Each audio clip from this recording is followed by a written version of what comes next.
அன்னாள் என்கிற ஒரு பெண். அந்த பெண்ணுடைய துயர நிலை என்ன? அவர் எப்படி பாதிக்கப்பட்டிருந்தார்? அவர் ஆண்டவரிடத்தில் எப்படி உருக்கத்தோடு மன்றாடி வேண்டினார் என்று நமக்கு தெரியும். இதோ நான் உள்ளத்தினுள் பேசிக் கொண்டிருக்கிறேன். அவருடைய உதடுகள் மட்டும் அசைந்து கொண்டிருக்கின்றன.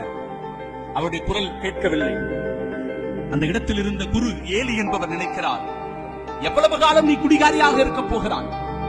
எவ்வளவு காலம் நீ குடிகாரியாக இருக்க போகிறாய்?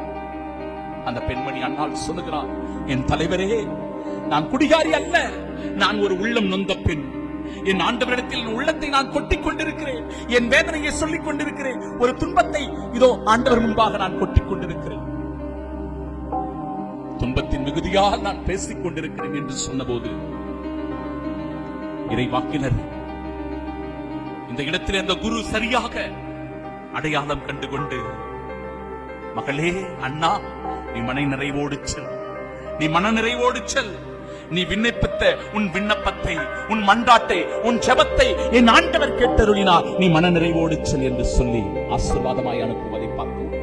உள்ளத்தின் வேதனையை, துன்பத்தின் மிகுதியை, நம் கவலைகளை ஆண்டவரிடத்தில் கொட்டி தீர்க்கிற போது ஆண்டவரிடமே நமக்கு தஞ்சம், அவரிடமே நமக்கு ஆறுதல் உண்டு, அவரிடமே நமக்கு தேறுதல் உண்டு.